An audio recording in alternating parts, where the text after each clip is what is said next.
안녕하세요. 닥터제이 장의사입니다. 오늘은 BJ 황동무가 통계와 사료로 어떻게 구라를 치는지에 대해 알아보겠습니다.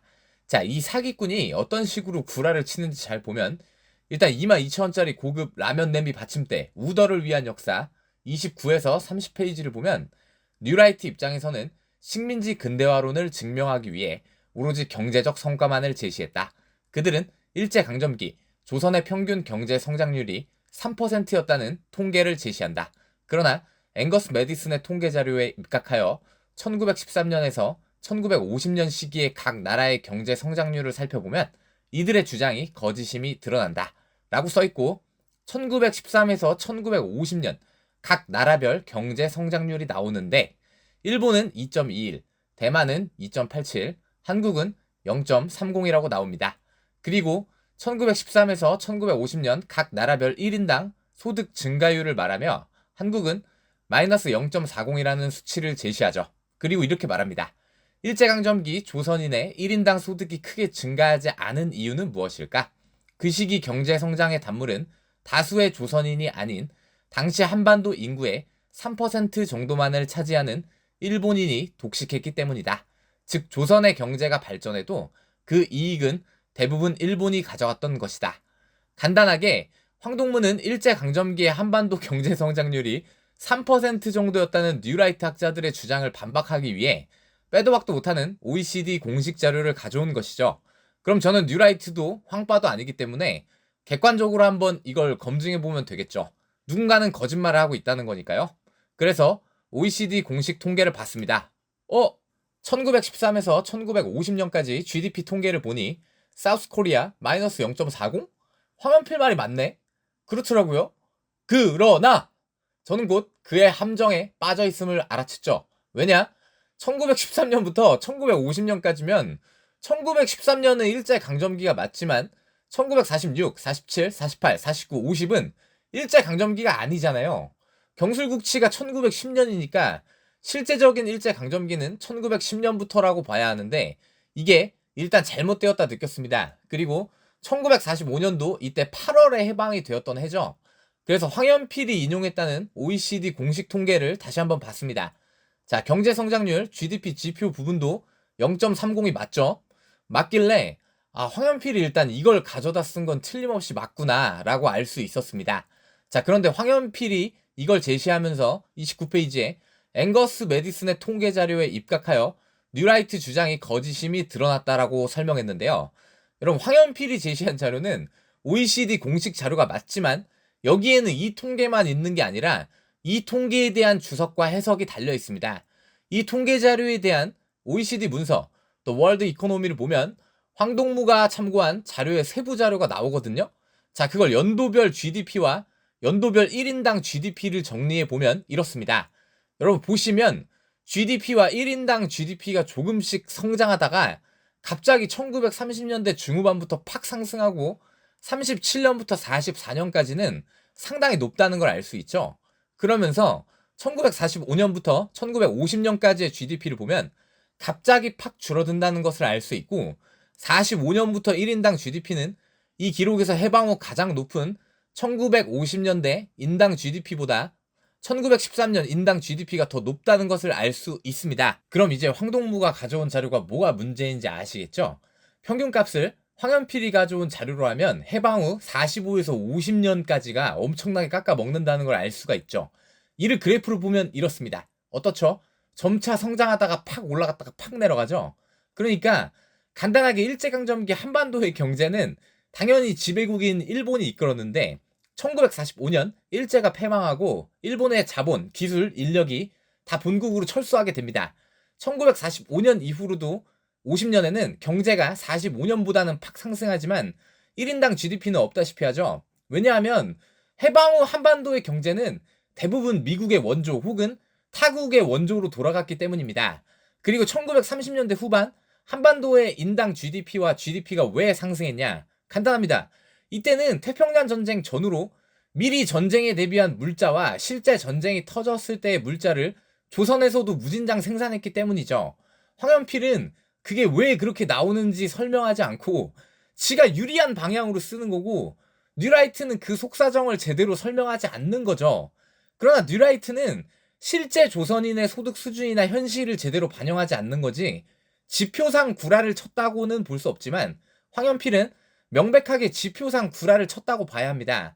그리고 여러분 진짜 문제가 뭐냐면 지가 가져온 자료에 보면 여러분 또 이상한 게 있죠. 사우스 코리아라고 되어 있잖아요. 보면 OECD 자료는 분명하게 노스 코리아가 따로 분류되어 있습니다.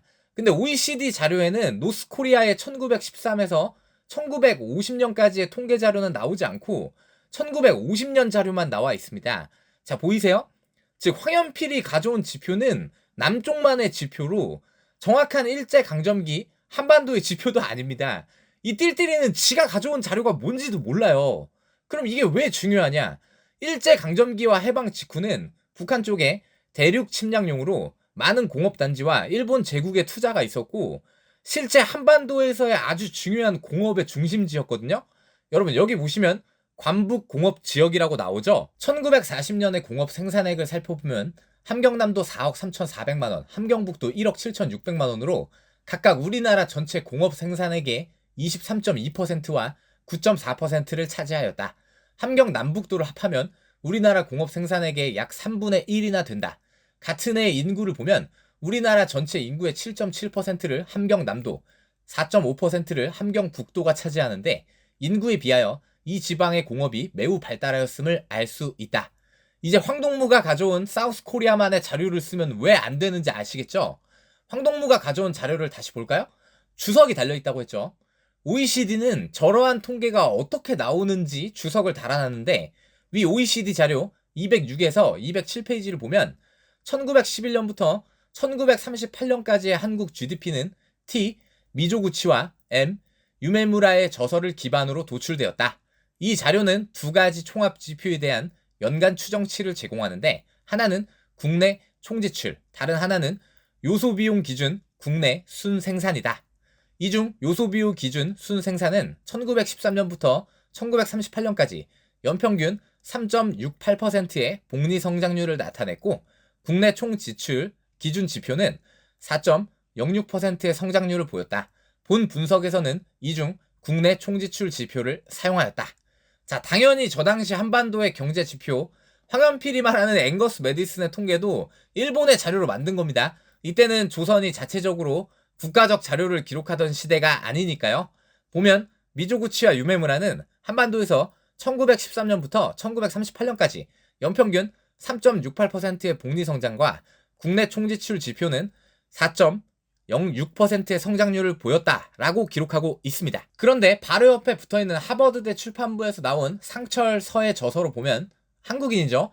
이건 1910년 경술국치 시절부터 1940년까지를 조사한 건데 한편 상철서의 저서는 1936년 가격 기준으로 1910년부터 1940년까지 5개 상품 부분의 연간 순생산 가치를 제공한다.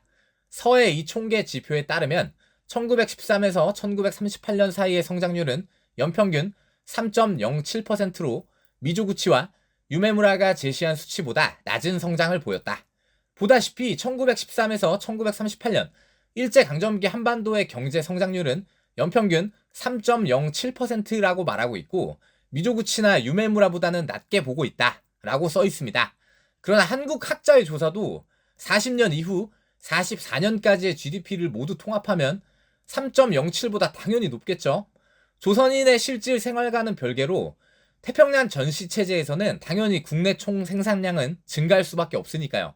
자, 보면 일제강점기 한반도 경제 성장을 일본인 학자는 3.6%에서 4%까지 말하고 있고 한인 학자는 3% 정도의 성장을 말하고 있습니다. 여러분 이제 감이 오시나요? 어떤 식으로 구라를 치는지? 지가 가져온 자료에 주석과 해석이 달려 있는데도 황동무는 유리해 보이는 액면가를 가져오고 그것도 해방 이후 지표가 섞여 있는데 그대로 다 가져오죠. 즉 그는 뉴라이트가 말하는 3%의 성장률을 비난하면서 이것을 깨겠다고 OECD 자료를 가져왔는데 자료를 검증하는 기본 연도 자체가 틀렸고 지가 가져온 그 자료에서도 가장 낮게 잡은 게 3% 정도라고 주석에 달려 있습니다. 남한과 북한이 지표로 엄연히 분리되어 있는데도 남한만 가지고 이게 일제강점기 성장률이다 라는 미친 소리도 하고요. 거기다가 이 황동무라는 인간이 진짜 무식한 게 뭐냐면 일제강점기 조선인의 1인당 소득이 크게 증가하지 않은 이유는 무엇일까? 그 시기 경제성장의 단물은 다수의 조선인이 아닌 당시 한반도 인구의 3% 정도만을 차지하는 일본인이 독식했기 때문이다 라고 말했거든요. 아니 띨띨한 것도 정도가 있지. 지가 가져온 GDP, 경제성장 지표라는 건 아까 말했듯 국내 총 생산량을 말하는 겁니다. 즉 저걸로는 알 수가 없어요. 왜냐하면 국내 총 생산량이라는 건 지가 말하는 한반도 인구의 3%를 차지하는 일본인도 분명 포함되기 때문입니다. OECD 자료에 안 나와 있는 일제강점기 북한 자료도 포함해야 하고요.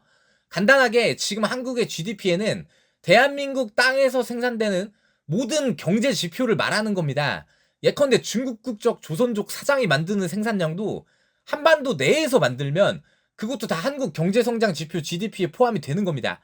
국민의 생산량으로 지표를 내는 GNP와 GDP의 차이점도 모르는 것 같아요. 즉 황연필이 말하는 논지를 제시할 거면 한반도의 GDP를 자료로 제시해서는 전혀 알 수가 없고 그 당시 일본인과 조선인의 임금 격차가 얼마였는지에 대한 지표라거나 실제 한반도 내 일본인 지주, 자본가, 국가 자본이 어느 정도였는지 이러한 지표를 제시해서 논리를 풀어가야지 1950년까지에 그냥 나만 GDP를 제시하고 봐라 인당 마이너스지? 봐라 경제 성장률이 0.5%도 안 되는 거 보이냐? 이런 미친 소리를 하고 있으니 아니 아무리 띨띨하고 멍청해도 이런 바보 같은 인간이 어디 있습니까?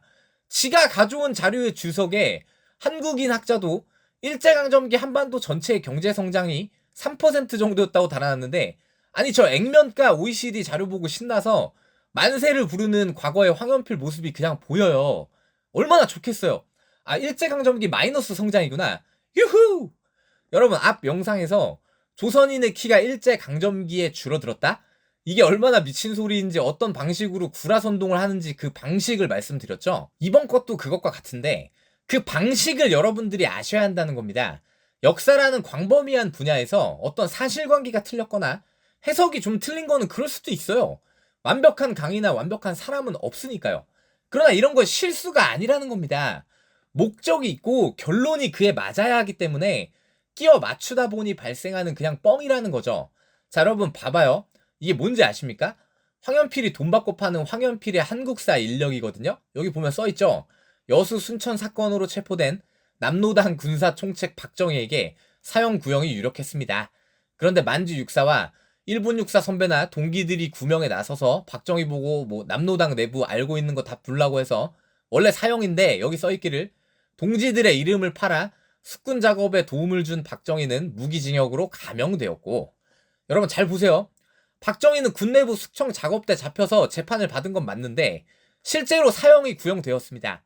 여러분 황연필이 기본적인 법 관련 상식조차 없는 게 구형이라는 건 기소를 하는 검사가 이 사람은 범죄 사실이 소명되었으니 재판부에서 이 형량을 선고해 주시기 바랍니다. 라고 하는 솔직히 말하면 일단 아무것도 아닌 것입니다. 그냥 요청을 하는 겁니다. 말 그대로 구형이죠. 이렇게 때려달라 이겁니다. 그런데 황연필은 여기서 무기징역으로 감형되었다고 썼죠.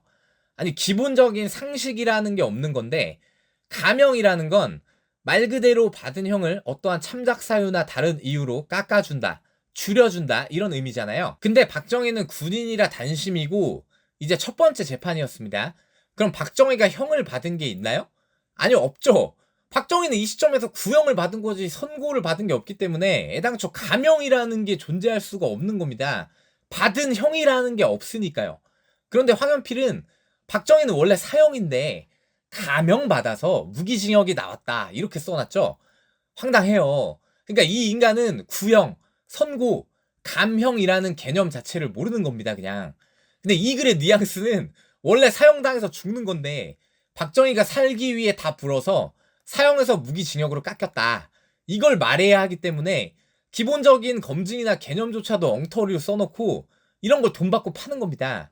어차피 내가 원하는 목적과 결론을 상대방에게 전달하면 끝이기에 황동무는 생각 혹은 검증을 할 필요가 없습니다.